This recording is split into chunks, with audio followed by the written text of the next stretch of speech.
क्या आप मानेंगे कि एक साधारण योद्धा की हथेलियों से बहा हुआ खून आज तक हजारों लोगों की किस्मत पलट देता है? कहते हैं अगर खाटू श्याम आपको एक बार बुला लें तो आप चाहकर भी वापस नहीं लौट पाते। मेन नैरेटिव राजस्थान का सीकर जिला, सर्द हवा, वीरानों में पसरा सन्नाटा और उन रेत के कणों में छुपी एक अनोखी कथा खाटू श्याम की। कहानी शुरू होती है महाभारत के युद्ध से पहले, जब कुरुक्षेत्र की मिट्टी अभी खून से नहीं भीगी थी। एक युवा वीर बर्बरीक, माथे पर तेज तीर कमान हाथ में, और वचन ऐसा जिसे सुनकर देवता भी ठहर जाए। बर्बरीक ने प्रतिज्ञा ली थी, मैं कमजोर पक्ष का साथ दूंगा। पृष्ठभूमि में धीमी ढोलक, फिर तेज हार्टबीट जैसा थरथराता साउंड। उस समय न पांडव सचमुच शक्तिशाली थे, न कौरव पूरी तरह निर्बल। भीम के बेटे बर्बरीक ने अपने तीरों की ताकत दिखाकर साबित कर दिया, मैं सिर्फ 3 तीरों से महाभारत खत्म कर सकता हूं। यहीं से शुरू होता है असली सस्पेंस। कृष्ण ने उसका वचन, उसकी शक्ति और उसके निर्णय का भार देखा, और तभी मैदान में खामोशी छा गई। कृष्ण ने पूछा, अगर पक्ष बदलता रहा तो अंत में कौन बचेगा? बर्बरीक मुस्कुराया, जिस ओर मैं रहूंगा। युद्ध के पहले ही वह जीत की धुरी बन चुका था, धीमी दुखी बांसुरी जैसी धुन। लेकिन कृष्ण जानते थे इस शक्ति के साथ युद्ध न्यायपूर्ण नहीं हो सकता। फिर आया वो पल जो इतिहास को मोड़ देता है। कृष्ण ने बर्बरीक से उसका बलिदान मांगा, शिरच्छेद, और बर्बरीक ने बिना हिचक अपने सिर की भेंट दी। गर्दन गिरने की आवाज नहीं, लेकिन हवा में गूंजता मौन। उसका सिर एक पहाड़ी पर रखा गया, जहां से वह पूरा महाभारत युद्ध देखता रहा। तारीख कोई दर्ज नहीं, लेकिन मान्यता है कि 18 दिन के हर पल उसकी आंखों में कैद रहे। क्लाइमेक्स उभरता है, जिंदा शरीर नहीं, सिर्फ एक सिर देखते हुए। हर तीर, हर चीख, हर मृत्यु की गूंज, तेज गूंजता युद्ध स्पंदन जैसा बैकग्राउंड। युद्ध खत्म हुआ। पांडवों ने पूछा, विजय किसकी वजह से हुई?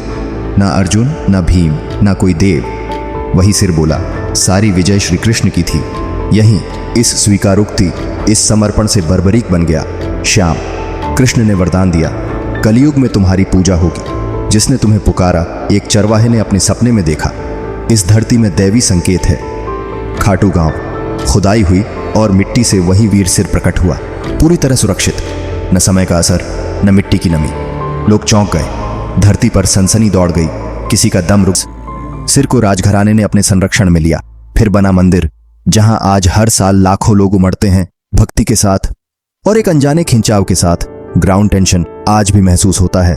भक्त कहते हैं, मंदिर की दहलीज पार करते ही दिल हल्का हो जाता है, जैसे किसी ने बोझ उठा लिया हो।